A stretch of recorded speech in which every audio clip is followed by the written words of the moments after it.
अगर आप YouTube चलाते हैं तो आपने एक चैनल देखा होगा राउंड टू हेल, जिसमें वसीम और नाजिम और जयान वगैरह जो है वो वीडियोस वगैरह बनाते हैं, कॉमेडी वीडियोस बनाते हैं और काफी पॉपुलर हैं। अराउंड 2-2.5 करोड़ से ऊपर इनके सब्सक्राइबर्स हैं और व्यूअरशिप तो 10-20 करोड़ों में है। अब वसीम के ऊपर में एक केस हुआ जिसकी वजह से उसको जेल भी जाना पड़ा और उसको माफी भी मांगनी पड़ी। अब केस किस बात पे हुआ, यह बड़ा इंपॉर्टेंट क्वेश्चन है।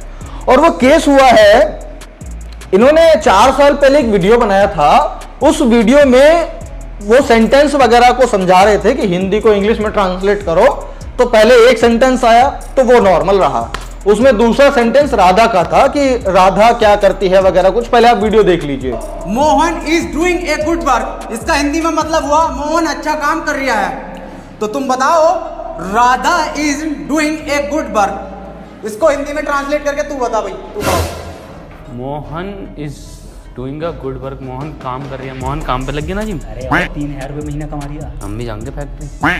राधा क्या कर रही है इंग्लिश में? सर राधा तो छिनाला कर रही है, पूछ लो इससे बेटा। माँ कसम मैंने खुद देखा सर, जुम्मेरात के बाजार में छेड़।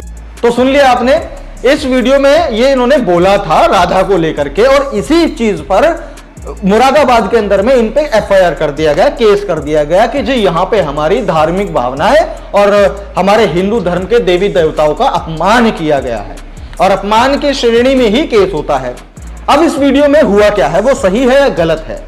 अब देखिए, आपको पता होगा, और जब आप 10th वगैरह पढ़ते होंगे स्कूल में या फिर 12th तक भी ये चीजें चलती हैं, तो वहां पर अधिकतम इन वाक्यों के लिए, सेंटेंसेस को पूरा करने के लिए राम, श्याम, गीता, राधा और इन सब तरह के जो नाम हैं उनका इस्तेमाल किया जाता है, क्योंकि ये बहुत कॉमन से नाम है जिनको लेने में आदमी को नहीं कुछ भूलता है और ना ही कुछ होता है, तो आसानी से समझ में आ जाता है, सिंपल से नाम है।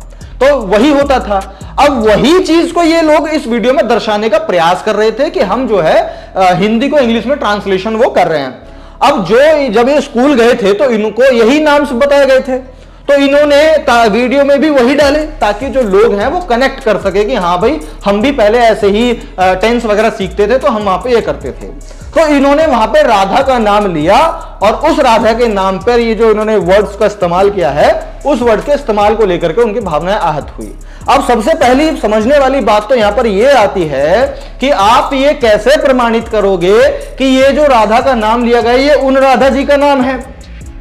यहां पर ऐसा तो कोई है ही नहीं, कुछ है ही नहीं कि उन राधा का इन्होंने अपमान किया है। अरे राधा तमाम लड़कियों के नाम होते हैं, राधा तो उन्होंने तो उनके लिए बोला है।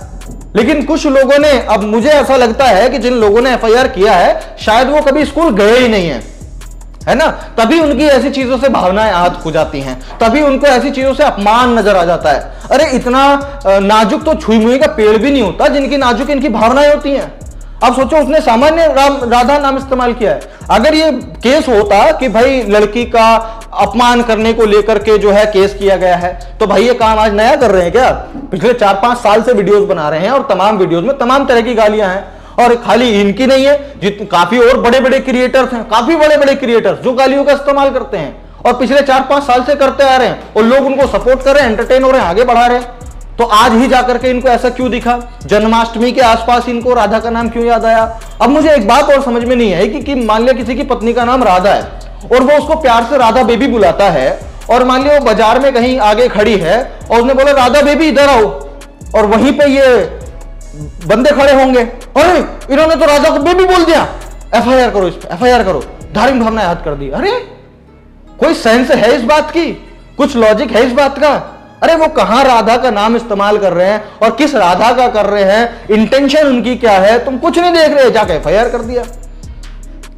तो इस चीज में मैं बिल्कुल वसीम, नाजिम और ये जो राउंड टू हेल चैनल है, मैं इनके इस बात की पक्ष में हूं कि ये जो एफआईआर इन पर की गई है, जो इनको ये जेल हुआ है, जो इनसे माफी मंगवाई गई है, ये बहुत ही शर्मनाक घटना है जो कि बिल्कुल भी नहीं होनी चाहिए थी।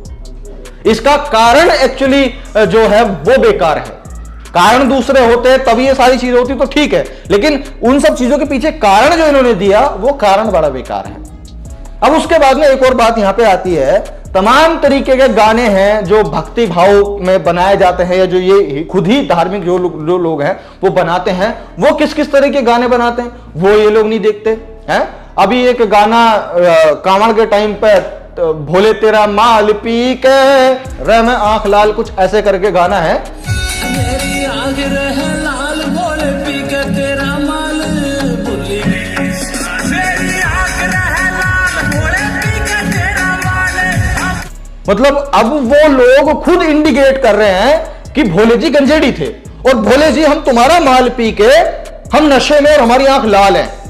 तो अब ये तुम साफ साफ इंडिकेट कर रहे हो। उस गाने पे किसी ने आपत्ति नहीं जताई। क्यों नहीं जताई? क्योंकि वो तो भोले की भक्ति में बनाया है। अच्छा, भोले की भक्ति में अगर कोई भोले जी को बोल दे कि भाई तुम तो गांजा पीते हो, तुम गंजेड़ी हो या कुछ भी हो, तो तब भावनाएं आहत हो जाएंगी। लेकिन वो गाने के माध्यम से साफ स्पष्टीकरण तौर से बता रहा है कि भोले जी आपका माल पी के, जो आपका आशीर्वाद है, जो आपका सेवन करने का जो पदार्थ है, उसको पी के हमारी आंख रे में लाल भोले। तो ये क्या है? मतलब आप लोगों की भावनाएं इतनी सेलेक्टिव क्यों हैं? भांग रगड़ के पिया करूं मैं, घोटा ला के ये लगा दे वो लगा दे, वो समझो वो क्या सारी चीजें हैं। लेकिन अगर कोई नशेड़ी बोल दे, कुछ वैसा बोल दे, तो उस पर ये केस कर देंगे, उससे इनकी धार्मिक भावनाएं आहत हो जाएंगी।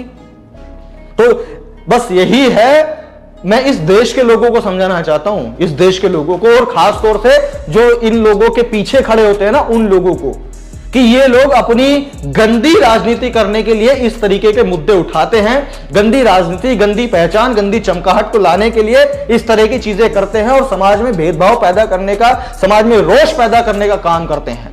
वरना ये कोई मुद्दा नहीं था एफआईआर करने का कि उन्होंने राधा नाम को लेकर के ऐसा कुछ बोला तो उनका हमारे भगवान का अपमान कर दिया। अरे तुम्हारे भगवान का वहां नाम नहीं लिया, तुम्हारे भगवान का वहां नाम लेने का जरूरत नहीं है। कुछ सेंस भी होती है, लेकिन साइंस तो इन्हें तब पता होती ना, कॉमन सेंस तो इनमें तब होती ना जब ये कभी स्कूल गए होते। ये एफआईआर करने वाले लोग कभी स्कूल गए नहीं है, इन्होंने टेंस कभी पढ़े ही नहीं है। टेंस पढ़े होते तो इन्हें पता होता कि ये काम तो बचपन से चल रहा है। राम को कई बार श्लोक में, वाक्यों में चोर बताया जाता है कि राम चोर है, इसका इंग्लिश का क्या होगा? तो इसका मतलब क्या है कि उन राम, भगवान राम को बोला है कि भगवान राम चोर हैं? अरे राम एक नाम है। अब राम नाम का लड़का तुम्हारी कोई गली में रहता है, वो दोस्त है, अब दूसरा दोस्त उस राम दोस्त को गाली बक के बुलाता है, तो क्या बोलोगे? क्यों? अरे तुमने तो राम को, भगवान राम को गाली दे दी। अरे भगवान राम को गाली नहीं दी, उस गली में रहने वाले राम को गाली दी है। ये डिफरेंशिएशन इनको नहीं हो रहा और लोगों को ये लोग भड़काने में लगे हुए हैं। अब बात उन लोगों को परेशान करने में लगे हुए। बताओ, कोई बात है यार?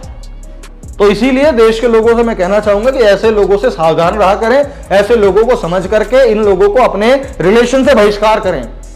मैं और कहीं से बहिष्कार करने के लिए नहीं बोल रहा, मैं कह रहा हूं कि अपनी जानकारी से बहिष्कार कर दें। संपर्क लिस्ट में नंबर है तो संपर्क निकाल दें, ब्लॉक मार दें, और कभी घर पे आए तो दरवाजा लगा दें और इस तरह की चीजें करें। वरना ये लोग तो बिना फजूल के मुद्दों को उठाएंगे, समाज में रोष पैदा करेंगे, हीन भावना पैदा करेंगे, अशांति लाएंगे और ये सब चीजें करेंगे।